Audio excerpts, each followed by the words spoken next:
All right, thank you. All right, now we're ready to begin. So, who would like to start with check-in tonight? All right, go ahead, Lois. I think I know the questions on this. Good evening, my name is Lois Gay. I am the director for SPALC and the chief negotiator. I am fine, no time constraints. Missing is Deborah Evans. No elephants, and here to make progress. Good evening, my name is Arlise Williams, the president of SPALC. I'm doing well. No time constraint. Missing is noted, no elephants, and expectation progress. Good afternoon, my name is Patrice Coates. I am fabulous, no time constraints. Can't see with my glasses. Missing has been noted, no elephants, and expectations, progress. Hello, my name is Roderick Wilson. I'm doing great. No time constraints. Missing has been noted. No elephants. Expectation. Make progress. Good afternoon, I'm Victoria David. I'm great. No time constraint. Missing has been noted, no elephant, and expectation is progress.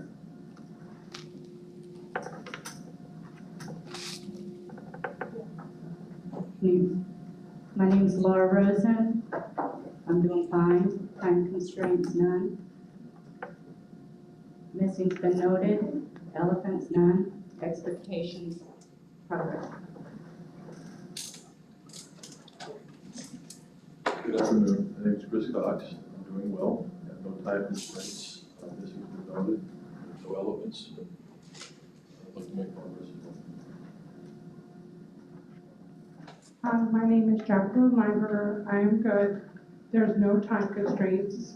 Missing is noted. There's no elephants, and my expectation is to make progress. Thank you. Sorry. Good afternoon, I'm Robert Dodig. I am well. Time constraints are normal 7 o'clock. I've told our team if they have things come up because of the impending storm, potentially, that's fine if they need to leave. We have Jamie Browder missing. Have no elephants, and the expectation sounds good. Let's make progress. I'm Will Rothenberg. I'm Director of Compensation and Labor Relations for the district. I'm doing well. No time constraints. Missing is noted. No elephants, and expectation to make progress. Good evening. I'm Heather Leonard. I don't have any time constraints this evening past our normal closing time at 7. Believe the missing have been noted. I have no elephants, and I'll go with make progress. Hello everyone, my name is Kevin Kelpie. I'm doing well. I do not have any time constraints. Missing has been noted, no elephants, and expectations are make progress. Hey, good afternoon. My name is Amy Desamore. I'm doing fine. I do have a time constraint of 6:30. My apologies for today. No elephants, and my expectations are that we make progress. Good afternoon, my name is Roger Lloyd. I am doing well. I do not have any time constraints. Missing has been noted, no elephants, and I'd like to make progress as well. Good evening, Chorus McIntosh, Assistant School Board Attorney for HR, no time restraints. Missing has been noted, no elephants, expectations to make progress. Good afternoon, this is Mike Robichaud, Director of Insurance and Benefits. I'm doing well, no time constraints, missing has been noted, no elephants in the room, and make progress. Good evening, Teresa Bowen, Director of Exceptional Student Education. No time constraints, no elephants, and I'd like to make progress. Good afternoon, Jason Kurtz, Archer Caffrey Elementary. I'm doing amazing. I have no time constraints. Missing's noted, no offense. I guess I have to go with the group and make progress. Never have to go. I'm Shannon Johnston. I'm doing great. No time constraints tonight. And Mark should notice that Candy Messenger is not here. No elephants. Expectations are to, I'll change it up, make some decisions.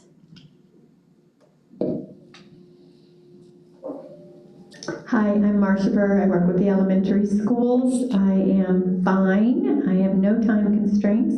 Missing's noted. The only elephant I have is that stupid storm. We don't have time to be off tomorrow. And expectations, I'm going to go with make progress. Mark, you need to. My name is Mark, and I'm the assistant Mark. I'm doing well. I have no time constraints. This is noted. With my expectations are in progress. Okay, and Mark was here last week with Cal, so he's still a newbie, so be kind, everybody. Not too fast when you're talking, so he has time to charge. And good afternoon, my name is Donna. I'm doing fine, no time constraints. No elephants, and my expectation is to help you reach your expectations.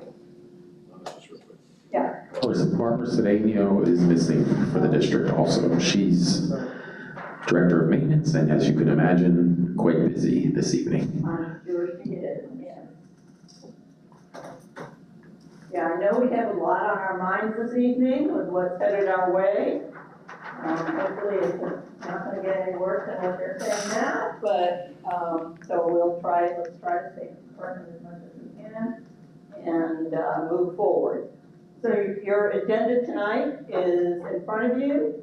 We only have one article on it, but we did get the minutes last week, and we do need to approve those minutes. So does anybody have any corrections or deletions on the minutes from August 16th? Patrice? Hello, Ms. Donna. Hello. On page 1, under missing, I believe Jamie was here at our last meeting. She came late, yes. Oh, okay. That's right. That's right. We didn't cross her name off. Very good. Anything else? Can we remove Luis Rodriguez? He's no longer part of the bargaining team. Okay. Is that true? Yeah, okay.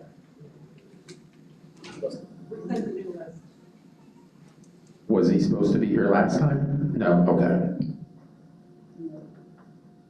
Okay. Anything else, Patrice?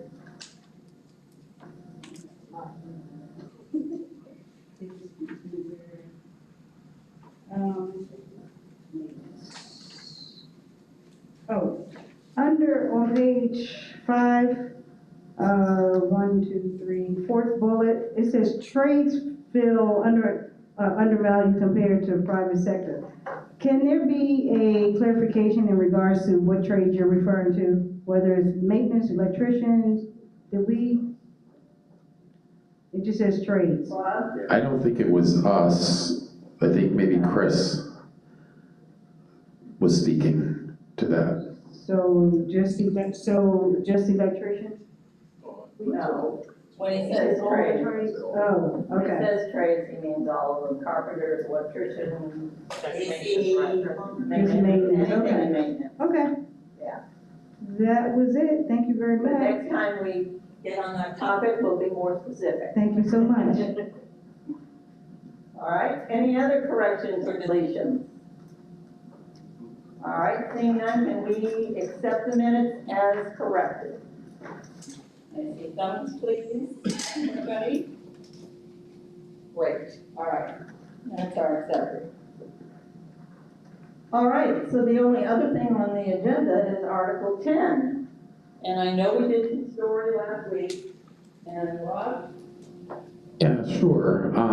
So over the past couple weeks, Dr. Desmore's and her team have had an opportunity to analyze numbers and sift through what's been provided from the state and otherwise. So She's prepared a presentation for this evening. I don't know, it's 8 or 10 slides or so nothing huge, but if SPALC's interested, we'd like to present that, and hopefully that will lead us into further conversation. We agree. Okay. All right, let's do the presentation.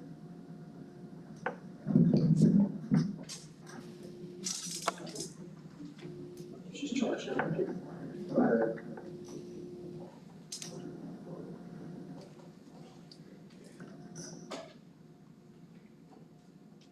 Oh, sorry, your laptop.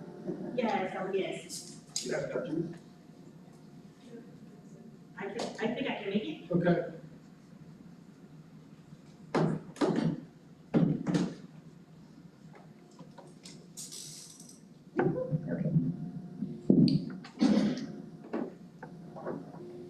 You need the light on this.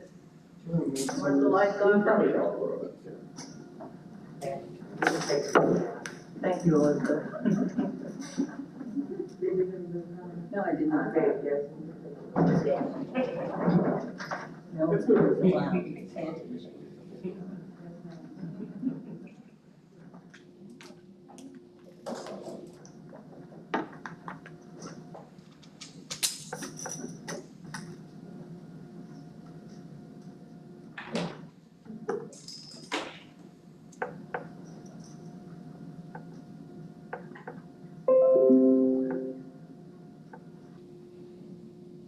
Okay, all right, thanks for your patience there while I set up. So we wanted to talk a little bit with everyone about for bargaining and budget and where we are, or where we believe we are so far for the fiscal year of 2024. So, which is that year starting July 1, 2023 and going through June 30th of 2024. So, and we just approved the minutes from last meeting, and I wasn't here, but I was able to review the minutes and understood, and I believe that we all recognized the story that everyone was telling at that point. The hardships have been, and I really wanted to recognize that as the first thing, that we know there are certain things that are just facts right now within the lives that we are all living. The cost of living in our area been steadily rising, which is very difficult for people. Our workloads are rising due to increasing requirements that are coming from all different types of places, vacancies that we have, and turnover. Our employees everywhere have had hardships, not just professionally, but personally as well. And that has taken a toll on some. The frustration from losing employees, which may have to do with many things, including compensation and working conditions. And Hurricane Ian, enough said on all of that, right? I mean, there have been many things and many challenges that keep coming that we as a group, as a family, as a district family that we've had to deal with over the past several years. And so we believe that it's important to just recognize that environment that we're living in now and what it means to us moving forward. But at the same time, we know that we've had some things that kind of speak to our resilience as well. This year we have over 100,000 students that we have over 11,000 employees dedicated to doing the best that we can for them every day, day in and day out. It's a big deal. I mean, we have dedicated people who have overcome all of these things that you see up here over the past couple of years. Between COVID, between employee shortages, our hurricanes, and I just put an S on that because last year we had Ian and Nicole. I'm not trying to say nothing about tomorrow. This is a non-event for for tomorrow. We're gonna have a little rain. We're coming back on Wednesday. I'm just putting it out in the atmosphere. So hurricanes are past, not present or future at this point. And then personal hardships, as we talked about before, that all of those things up above impacted people, not just in their professional, but their personal lives as well. And through all that, we've had continued student achievement. So that says something about all of us, that these challenges keep coming, but we keep meeting them. We're meeting these challenges, but we have more work to do. And we know that. But somehow, we have to be able to recognize our people for the things that we have done, right, in terms of compensation. And so I take us at this point to our interests, and these are as documented in the minutes from last meeting, that we want to make sure that we are speaking to retention of the employees that we have, who have been through so much but have been so dedicated to still be here. Recruitment of new employees. We know that we have vacancies. We're growing at leaps and bounds in terms of these students keep coming in, so we need new employees that are going to help us serve all of the students that we know we have now and that we have coming. Equity across the salary schedules, both internally and externally, to be able to compete. And then to make sure that we are speaking to the morale of the employees that we have. We just talked about how much work that all employees continue to do, and we want to make sure that we're doing all the things that we can do to keep morale as high as it can be, even in the face of all of these challenges that we know that we've had. So we are working together towards the same goals. Reason why these interests are documented here. They are the interests of all. They are the interests of everyone inside the district, and we have to figure out collectively how we meet those interests. So let's talk a little bit about the state education budget. I'm going to try to make this as exciting as possible because I know that there are a lot of numbers up there, but they break down, hopefully broken down here in a way that is, everyone can digest it without eyes glazing over because there's a bunch of numbers. So, but the total allocation for Lee County, or the money that we got from the state for education this year, and that is in our general fund through, you might have heard it called FEFP, or the Florida Education Finance Program. So this is that money we got through there. It's about $928 million in this upcoming year through that state funding mechanism.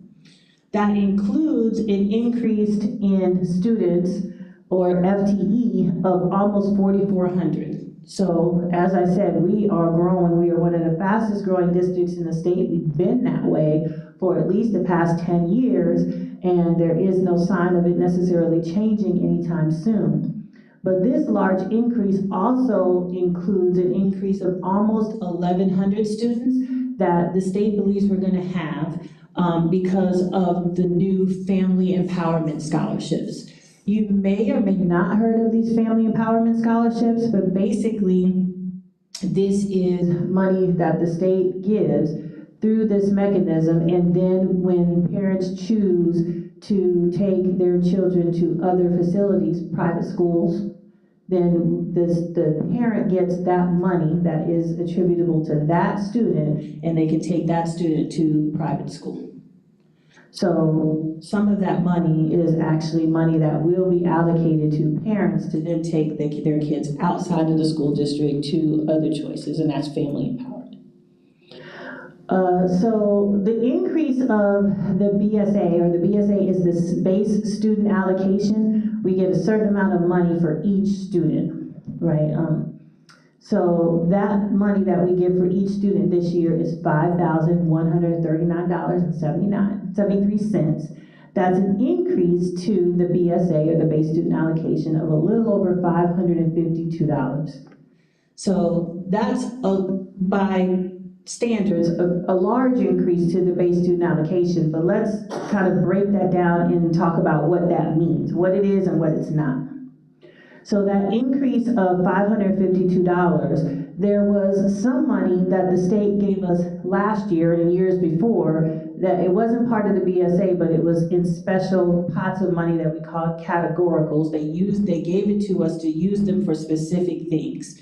This year, they didn't give it to us in those specific pots. They just rolled it all up into the base student allocation, but they said, you still have to meet the same criteria, you still gotta meet the same requirements with that money, but we're gonna put it in the base student allocation. So if you follow where I'm coming from, that really is not new money. It's just in the base, but it's not new because we had it before. So when we back out those amounts that are really about that, so reading instruction money, which was money that we used to get from the state separately to do certain reading projects across the district. We don't get that money special anymore, but it's part of the base, so we pull that out. Instructional materials, same thing. They used to give us a special pot of money where basically we could buy textbooks for kids. It's now part of the base student allocation, but that doesn't mean we have to stop buying textbooks. They're still there, so we back that out. The teacher salary allocation, remember that came around a few years ago when there was this money that the state gave every district to provide raises for teachers. They no longer separate that out into its own pot. It's part of the base student allocation, but those increases are still there, so that comes out. So when you back out all of those things, the increase to the base student allocation really looks like $119.48 for us. So there's what you heard, and then there's what it is, if you know what I mean. So that's that. So then, I hope this isn't hard to see. I can change that font color if it's hard to see, because let's see, it kind of doesn't come through up there. But this is, so just a couple of other number breakdowns. When we take the change in funding, right, between last year and this year. So that is the $928 million we got through the FEFP, or from the state. That is an increase from last year of $72.9 million approximately, which is what the number you see up there on the top. Then we're gonna back out some things in that increase that we know we must do that are for specific purposes. The state dictated that in that increase, we've got to use $7.5 million of that for the teacher salary increase, so that comes out of that increase. There are other restricted pots of money that they gave us and said we have to use them for specific things, and that's a little over $2 million that we must use for that. The charter schools have to get their piece of this money, because this money also includes that money that has to be passed on to charter schools. That's $5.3 million. There's also, again, we talked about that increase to the Family Empowerment Scholarship. So of that $73 million, almost $14 million of that is going to have to be sent out for those parents that take part of the Family Empowerment. And then, according to state statutes, we must maintain our reserves at a certain level, 3% of our new revenue, and we have to increase our reserves in order to meet that mark. So that's about $2.2 million, which leaves us of that $72.9 million increase. After we back all of those things out, now we're talking about $41.9 million so far that's left in terms of producing a general fund budget for next year, or for this year. We're in this year now, so for fiscal year 24. Then in addition, there's some other things that we have to take into account. So when we were first putting together the budget for this current year, we talked about the new students that we're getting, close to 3,000 in our traditional schools. Those kids, we have to provide some additional resources for them that cost money. So that's almost $16 million that we put in the budget for those new schools. There was an increase in the Florida retirement system rate. So the amount that the district contributes on behalf of every employee, the rate for that is dictated by the state, and that went up. So to the district, that's a cost of about $8.3 million.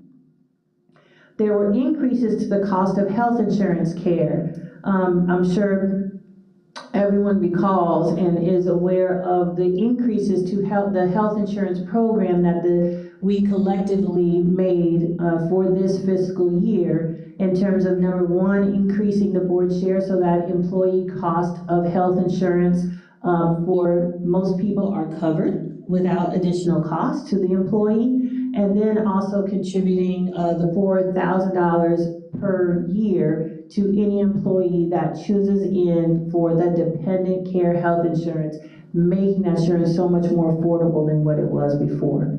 Those two things together are a little bit over $19 million in cost for this year. And then there was also a projected property insurance increase of $12 million. The district's property is extensive, billions in property. And I'm sure everyone in their personal realm has also seen their property insurance premiums increase. The district felt that it would see the same at about 12 million. So all those together about increased costs of close to $55.5 million as we were planning the budget for the fiscal year 24. So when you take all of those things into account, that projected revenue is $72.9 million, and the adjustments for all of those things that we just talked about, either for the restricted funds or for those projected new costs, we were actually at a budget shortfall at that time of almost $13.6 million shortfall. We needed more than what we had at that point. And there were still some unknowns that we hadn't quite factored in, including potential salary increases and whether there would be any proration, FEFP prorations, or that is the state coming to get money back from us that they had originally promised us in that $73 million increase because the state says we can't afford it. Happens every year, and we have to plan for those contingencies. So, but then we went to work and did some other stuff, right? And some other things came more into focus. So when we take that budget shortfall of $13.6 million, there was a couple of positive things that happened. Number one, the property insurance estimates, we did get them finalized, and the increase to them wasn't as steep as we had originally anticipated they would be. It turned out to be an increase of about $5 million, and so that saved us $7.1 million on the estimates that we had originally made. So that was good news. Also, we were able to move some projected expenses around to better utilize our revenue sources, and so that saved us about $3.4 million in the general fund as well.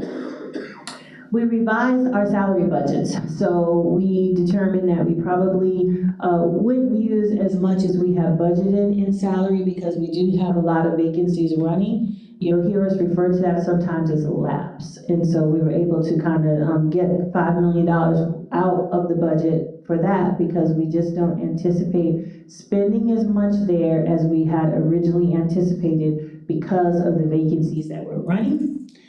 And then the state, in finalizing our tax roll and the county's tax roll and their calculation of what we would receive from the state, they actually did a recalculation and we received about $4.3 million more than what they had originally given to us in their original calculation. So that was a good news too. Which left us then with a balanced budget and some funds remaining after all that alignment of about $6.2 million. So we were able to come back around and balance the budget based on those pieces of good news. So wanted to recap some of the history, our salary increases over time, what has happened over the past couple of years.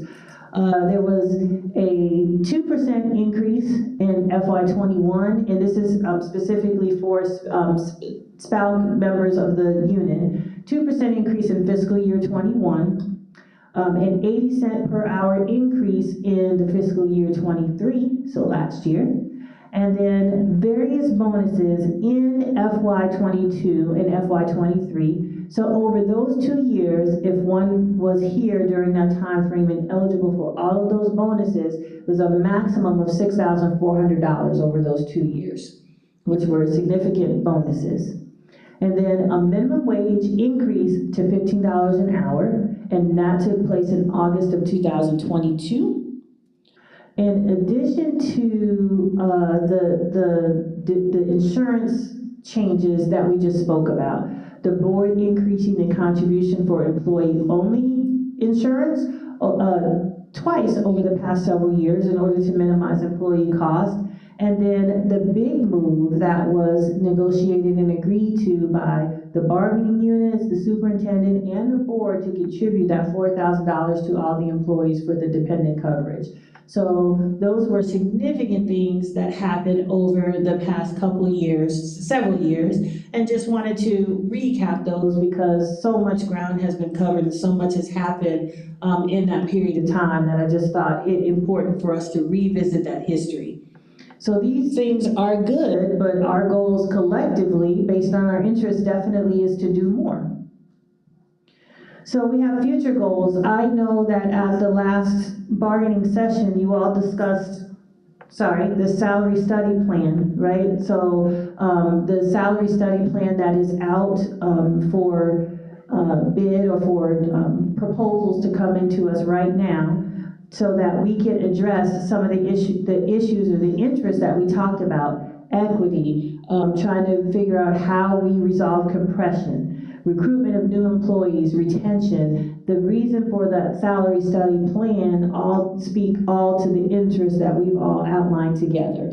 And the results of that actually, or the proposals for that are actually due this week. So that process is moving along. So the future goals, based on conversation with superintendent and board, is to address some money needs now, and then also to save some resources to react to the salary study that we know we're going to have coming, which would make for a potential for a significant investment in salary now and in the future, based on the results of that. And so what we have discussed so far at this point is a board authority for the SPALC bargaining unit of $2.7 million, and that's in advance of the salary study that we know is going on now. And there is an intent for additional resources to the salary schedule based on the results of the salary schedule study. But those results have to be received, have to be analyzed, and then an implementation plan for that would have to be discussed, and of course bargain negotiated at that point in time. So at this point, that $2.7 million is what we have the board authority for. So I just said a lot of numbers, so I will just stand ready for any questions, any clarifications, anything. I hope that was enough, but not too much, to provide some detail and put some background behind what it is that we have here and where it is, I think, that collectively as a team we're trying to go. So I will stand ready for any questions. Okay, anybody have any questions or clarifications they need? Question, did you say the proposals are due this week for the salary study? I did, yes. The proposals will come back from the vendors this week. They would still need to be analyzed and then a vendor chosen and board approved. But the proposals from the vendors that we asked for would be due back this week. And when I say proposals, it's not proposal on the salary schedule itself. It's a proposal from the vendors on what they would do, how they would do it, the timeline that it would take to do. Those are due back this week. Any other questions or clarifications you need on that presentation? As Amy said, I know it was a lot of stuff. Which we will provide a copy of in the minutes as well. Okay. Yeah. I was just gonna ask that, thank you. Okay. I know you probably need some time to digest what you just saw, and heard. So anything that you need right now so you can go back and think about this? Does it trigger any more story that you'd like to add to what we might have said last week?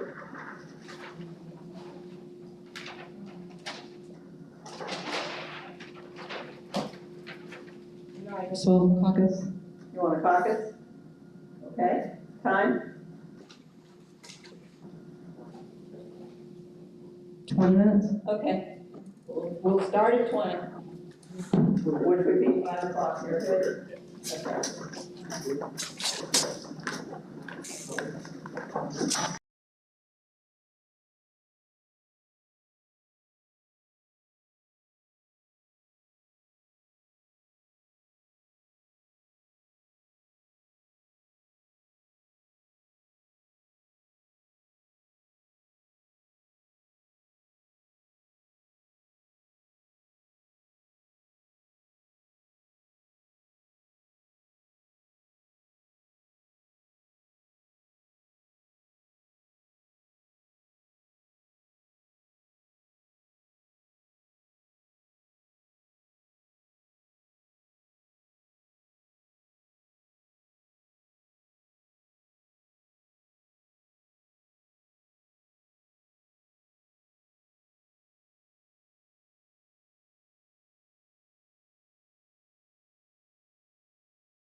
Okay, we're ready to go again? Now we need a report out from SPALC. Pocket.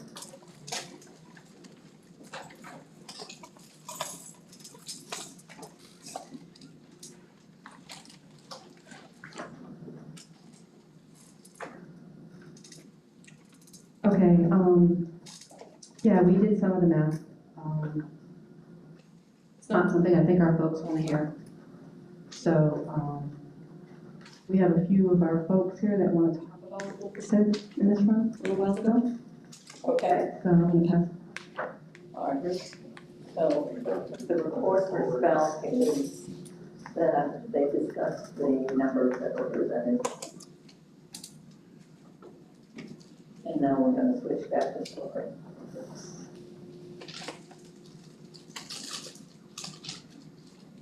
Okay. I guess what I want to ask you Hold on a second. Oh, it's on, just hold on a second, this is back to story. You can just draw on it.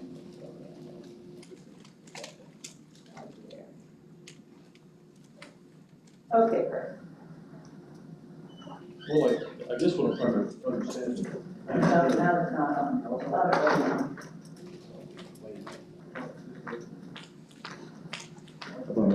Yeah. Okay. I wonder if what is the intent of this survey? Aside from the cost of it, are you planning to make good on the numbers and stuff? In other words, if they come up and say that a plumber is worth $29 an hour, are the school districts prepared to pay the people what the current value is in the private sector, or however they're comparing the numbers? And I guess the other thing that I would want to know is, why not just put the steps back and eliminate all this? I suspect that those numbers will be very high when they come back, in terms of wages. Okay. Have a response to, Those questions are well, is concern or are you, is this prepared if something comes back very high, $120 an hour, cover that? Okay, so what I think will happen in a salary survey is you will get ranges. And you will get ranges, actually currently what we do a lot of times with market rate, which is 100% of the market. In other words, the top paid person may make $29 an hour. We're going to decide to pay at 60 or 40 or 50% of the market, which is would be less than someone would make in New York City or a higher paid area. So all of that data has to be taken into account to determine where we would fall with regard to salaries or rates for certain professions. I know that's that's a complex way of me simply saying the district has to get the information from the study and determine where we want to fall.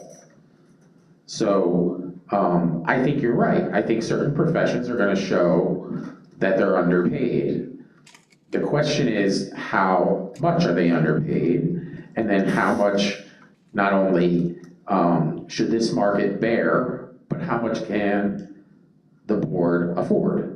I think that ultimately has to be weighed in too. But I will say this, you have a commitment from us through the superintendent and board that the salary study will be used to add additional funds or a percentage on top of the 2.7 million that we just told you that we have authority to bargain from the board.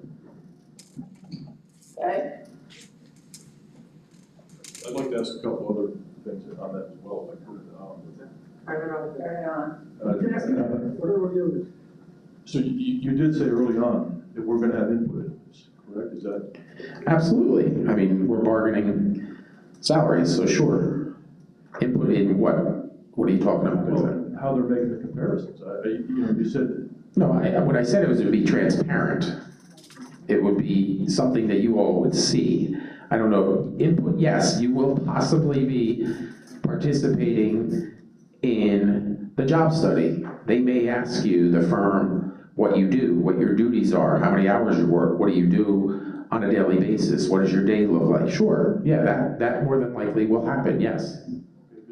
There's a concern on this end that, you're compared to some, Cowtown community doesn't have the same cost of living and stuff that we're having to endure at this point, so we'll have the ability to make those corrections as this goes along, and again, but you're not given you're saying, well, we're gonna take out percentages. That's what you guys did with market rate, which didn't work out so well.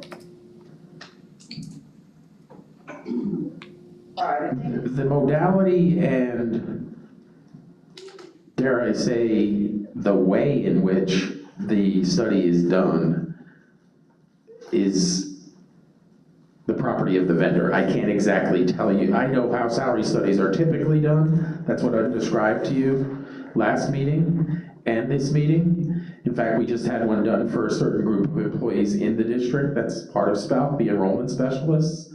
I know what that study looked like and where they looked and what they looked at. Some jobs, believe it or not, are unique to a school district. They're not even in the private sector. So it's hard to sometimes compare, so they have to look in really, in a specialized way to find out how to make comparisons. But as far as the way they do this study, we can control some of that, but I can't tell you until we get the company on board exactly what they're gonna do, as far as who they're gonna talk to, when they're gonna talk to them, things like that. We can dictate in the procurement process what we want a firm to bid on, and that's what we've done. One last question too, is that they wanted, this is a study and not a survey, correct?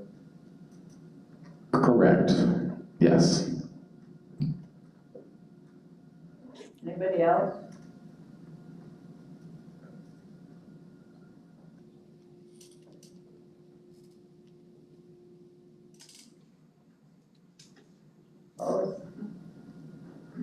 Yeah, I guess this will go back into a little bit of story.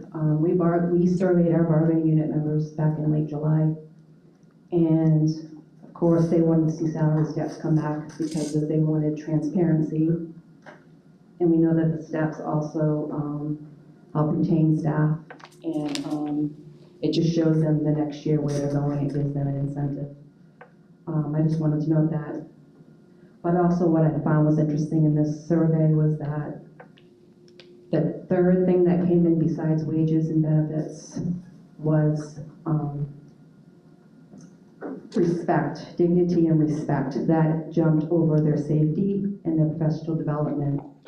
So when we tallied these numbers a little while ago, that dignity and respect kind of went right through the window.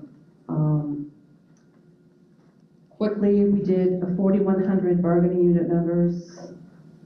At 2.7 million, we're looking at 34 cents raise.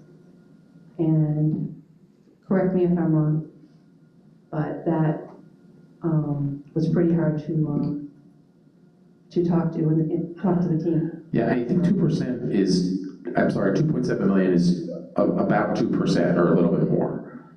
So I don't know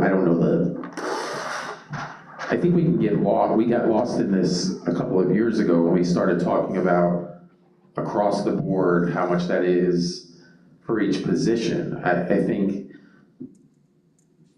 because of the variance in pay in your unit, that number is somewhat distorted. It's not real. I can't tell you all how to look at it, but that's not necessarily how the district is looking at it, or the board, what we're committing to is 2.7, which is 2%, and then on top of that, there will be additional money for an increase based on the results of the salary study. So that's what we're committing to right now, is 2.7 million. We can walk away tonight, you can distribute that however you would like. We're all ears. We're not saying paras have to get this and bus drivers have to get this.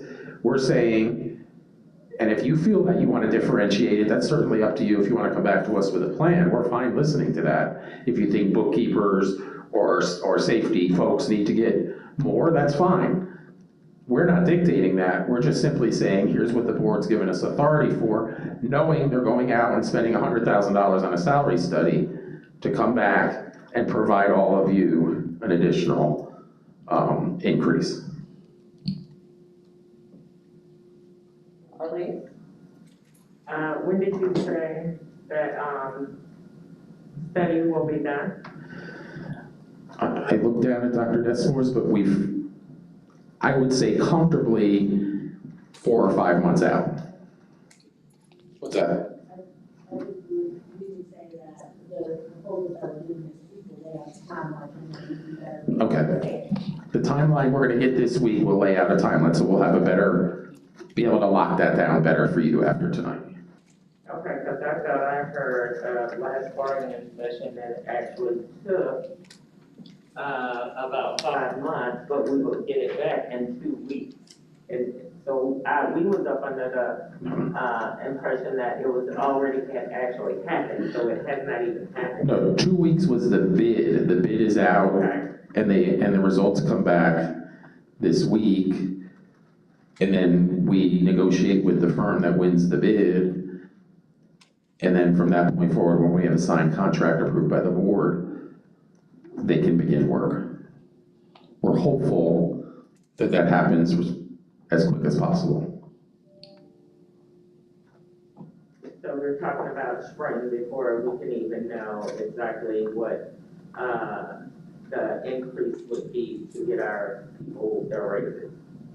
No, we're saying there's $2.7 million authority right now. Yeah, we understand that. Okay, so then the salary study will result in additional compensation depending on the results. 5 months from now, which will be the spring, like I said, and you said that you didn't do the math. I thought y'all always did all the math, but since you didn't, and yes, we negotiate for everybody as one unit. And what we came up with was 32 cents, that 2.7 comes up to 34 cents per employee.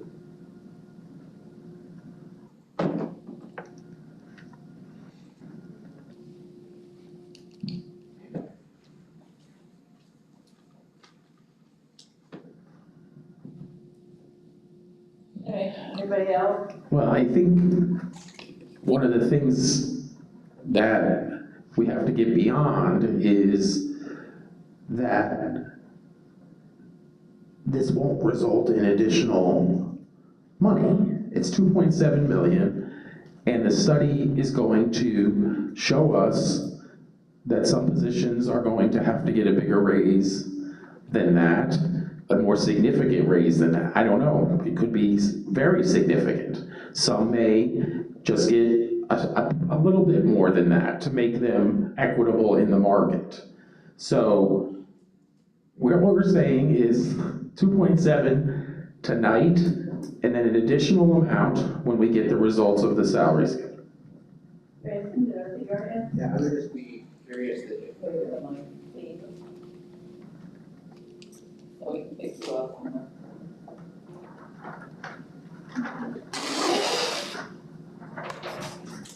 I think one of the questions that the district had was just about how it would be distributed. So if SPALC could share their math for the 34 cents, I think that would be helpful, what you guys were thinking as far as across the board, or, you know, how you arrived at that number.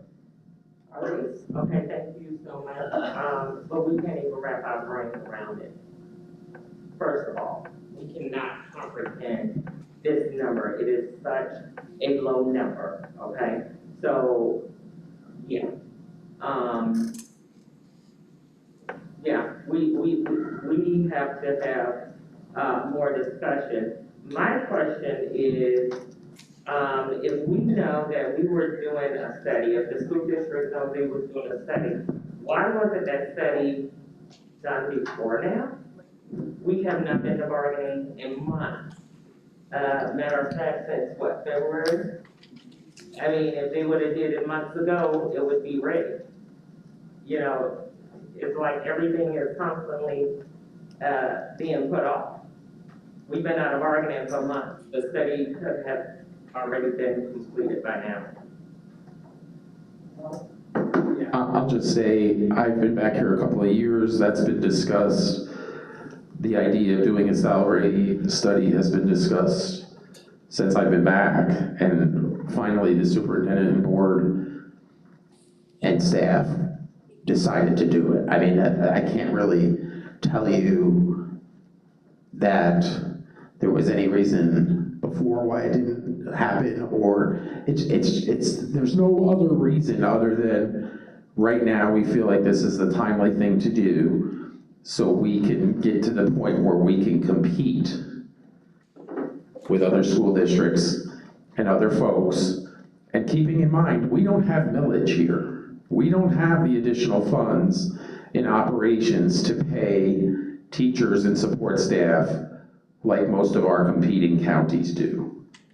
And if you don't know what that means they can use some of their property tax money to pay salaries. We cannot do that in Lee County. So we have an extra burden financially that other districts do not.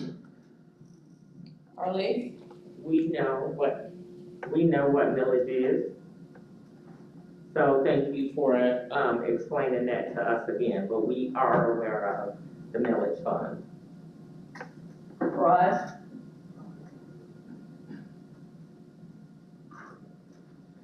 What makes this a hard pill to swallow is because how do we go back to our, constituents and basically say we're getting a 34-cent raise, but then months later, because everything is about trust. Everything is about, I'm just being honest. No disrespect to anyone, but these are the questions that we're gonna be asked. It's about trust. So at this point, it's gonna be hard for our constituents to trust and believe that, okay, we'll take this now, but we're gonna get something else later.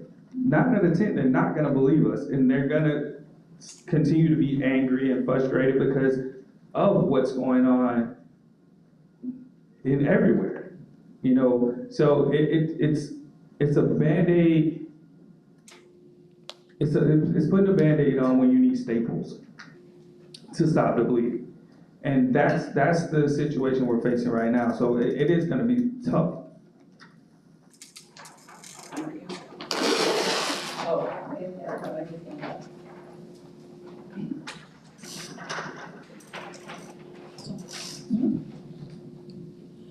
So my question, in examining the interests that were discussed at the last time, besides recruiting and retaining staff, one of them was fixing the compression. So I just wonder if we would have some conversation about, I know we talked about, 34 cents an employee, we bargained for the whole unit, but 34 cents an employee doesn't fix compression. As a matter of fact, it makes it worse.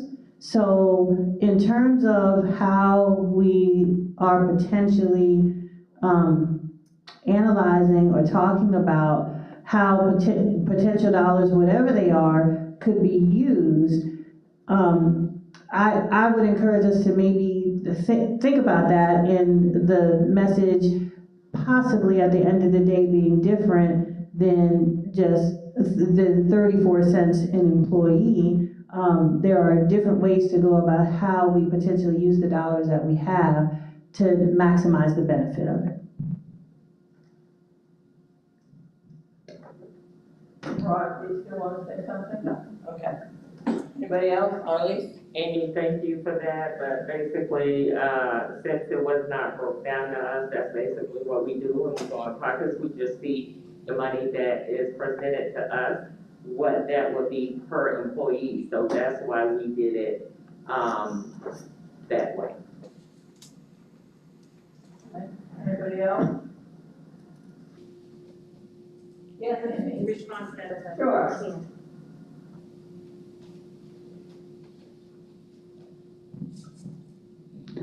So I understand that, thank you for that. I was just hoping that maybe today we could have some discussion. If there are differences, I certainly don't want to make any assumption about where it is that the team may want to place dollars or where they believe things need to be focused in order to maybe get other options together besides just X amount of, per employee. So maybe talking about what some possible, I don't want to use the word options, but what some possible interests are in that, interest in even exploring that or talking about that a little bit further in terms of what the team feels like that could look like, so that we have a little bit of information on the intent in order to gather some information and put some different scenarios together. So this was a scenario as opposed to an option. Okay.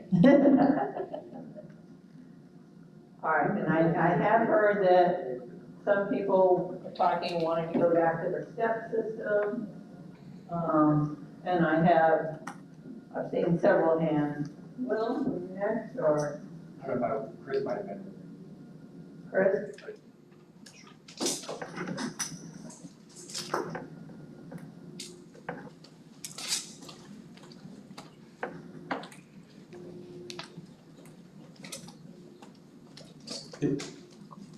I think we're somewhat on the same page in the sense that we've covered that. I want to say we're probably somewhat on the same page. If you guys give them consideration, putting people back to the steps, that would eliminate the compression issue. And we've all been kind of tuned at this point for the last 7-8 years. Not, I think in almost every case, to the tune of probably, in many cases, maybe hundreds of thousands of dollars individually. That's water under the bridge, but what you're offering now is kind of a pie in the sky. It doesn't exist, and it may not. There's no guarantee that it would exist. If you come up and say, well, we're going to pay you guys 50% of what the survey says, there's no guarantees in that at this point. Not on our end. Whereas if you reinstate the steps, well, then you fix the problem. You've also come out ahead by far at this point. Over the last 8 years, you've got people falling off through attrition and whatnot. They're falling off the scale. The people that were paid on the higher end of things, they're now gone. You start over, bring in people at a lesser rate. Why are they so opposed to the steps at this point? What?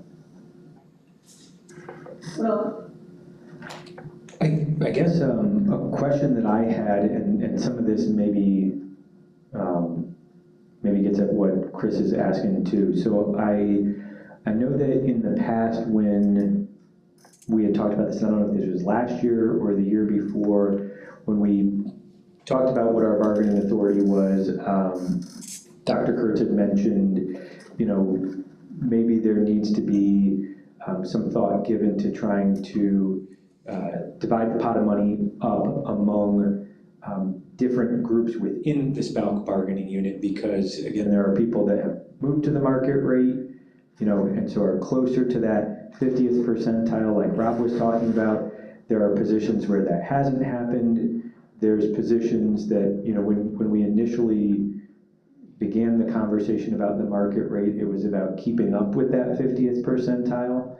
And so if a group, moved the first year, moved the second year, but then didn't see an increase after that, it maybe didn't track or keep up with kind of what the going rate is for the type of work that people are doing. Like Chris is mentioning, the minimum wage increase and the compression, I think in some ways, if you went back and looked at the grade and step salary schedule as it once was, it would be hard to place people back on what it was before market rate. But that's not to say that you couldn't look at kind of the same concept. And I just say that, like, we've got food service workers making $15 an hour, traveling food service workers making $15 an hour, security specialists making $15 an hour, security attendants which were the people that were supposed to be, watching in the bathroom to make sure that kids weren't vaping, also making $15 an hour. There's a lot of that in addition to, I think, what he was talking about, which was the internal compression of, and I've been here for 15 years and I'm making the same as someone who just walked in the door.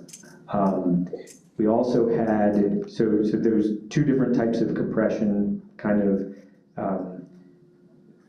the one is referred to as kind of supervisor subordinate sometimes, which it doesn't necessarily need to be you and your boss, but it can be kind of where the positions are kind of on the hierarchy on the org chart. You have that internal. I think there's a lot of things that we can and that we need to look at, and I guess I'm wondering, because I wasn't here last week, I know people talked about the personal impact, the financial hardships that people have, the request for people to pick up the slack where we're short-staffed or where additional work needs to get done to make sure that kids get what they need, and that people are rising to the occasion and have been for a couple of years.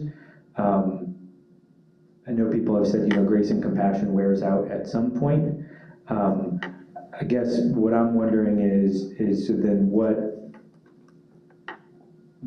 does better look like in people's eyes? Are there certain things like making sure that people are being paid a competitive wage, making sure that there's additional funding available for people that take on difficult assignments like working at a turnaround school or working in a behavior intervention classroom setting or working at a special center. Are there things like that, having degrees and certifications, and are those things that you guys are seeing as interests, or are there other things that should be considered? I know longevity was something that came up at one point, and that was one area where I think we were able to target some money and help some people out. I know that some people, the response that I got was, thank you and not thank you. You made it harder for me to leave. I was ready to go, and now, I've got 30 years and, this is impacting my high five, and so it's helping me with retirement, so maybe I'll stick around a little bit longer. I don't know, again, kind of where the feel is from you guys, and what your colleagues are saying should be like high focus areas for improvement. I think like Chris has said, clearly we've got a system that isn't functioning as intended. The grade and step, when we were awarding steps was working, but then we didn't award steps for, several years after the recession. So I'm just wondering again, like what does good look like? Where should we be targeting our attention?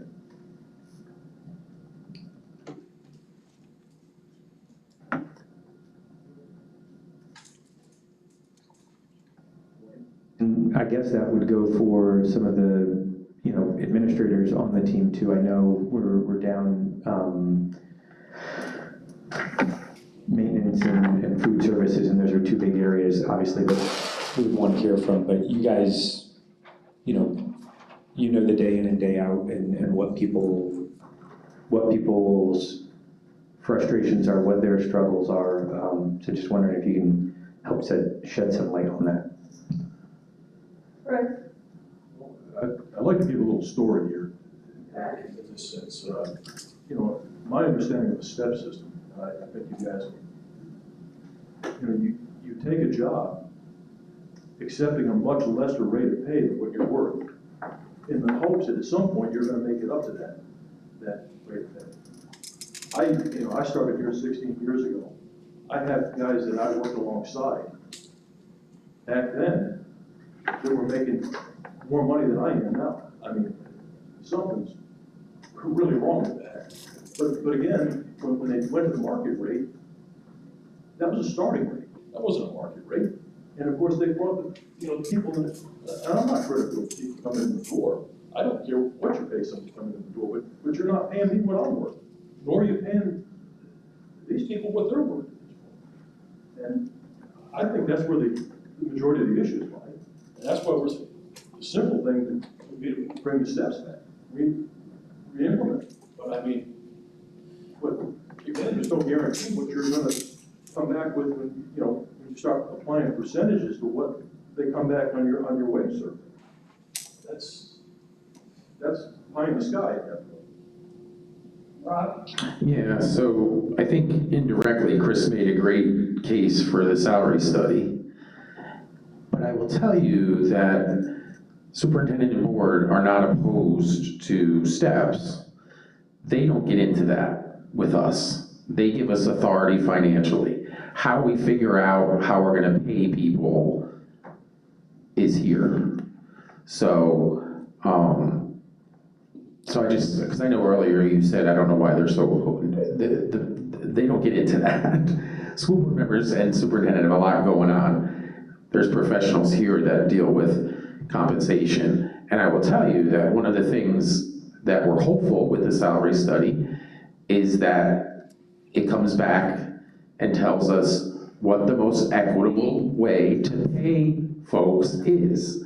And that very well could be step and grade, or a combination like we do now, or you should go to market with everybody. I don't know, but that is part of the charge of this group, this firm that's gonna come in and assist us with that. So, in response to some of the things you said, I just wanted you to know that, answer a couple of your questions. Right?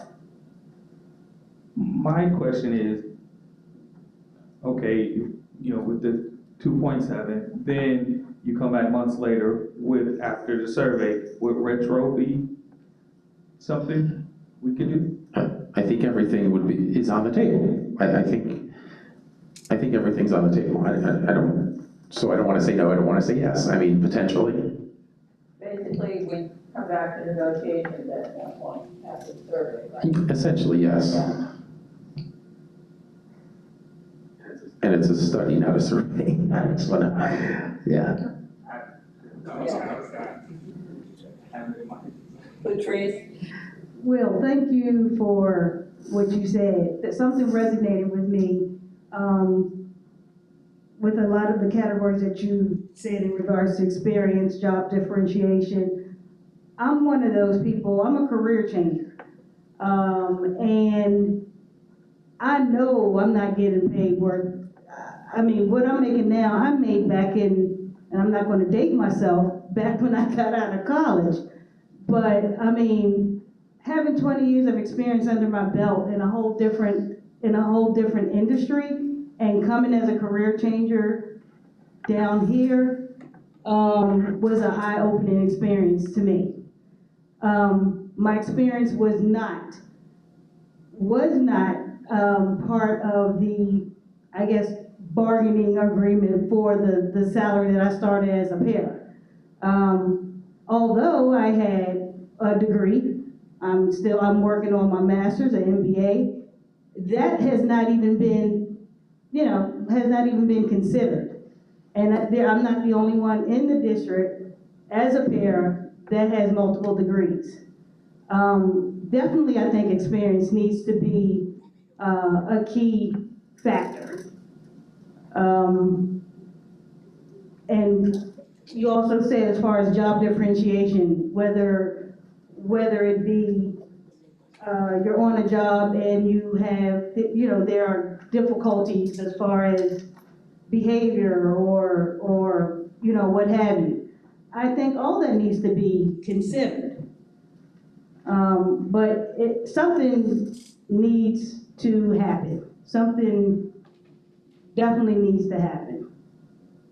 Thank you. Okay, anybody else? More story? Lois? I'll just add that we are working on a salary schedule with our bargaining specialist, but we didn't know the amount of money that we were playing around with. So that's something that we can definitely come back with.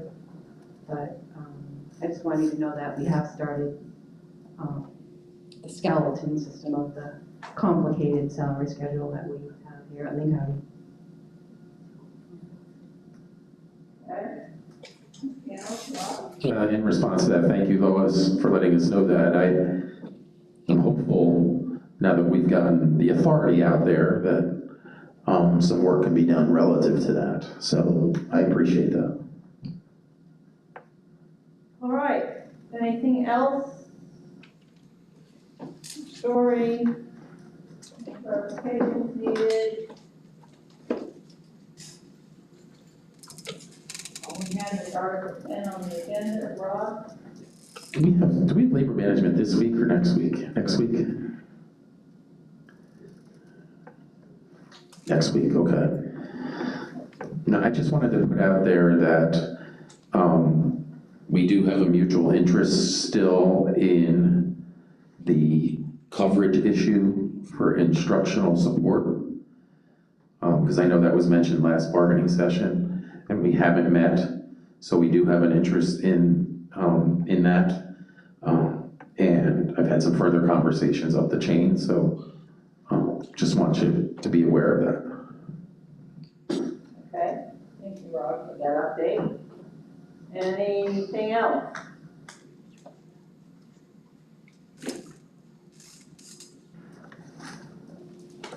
Call it an evening, or? Your pleasure. I know I have a bunch of stuff to move around my house. Yeah, we want everybody to be safe, so I'll call it a night. And thank you all for being here. I know tonight was kind of touch and go, so I really appreciate it. I think we made some progress, so everybody please be safe. And you will get that PowerPoint hopefully sometime before we meet again, so you'll have that to digest further as well. Thank you. Thank you for the presentation.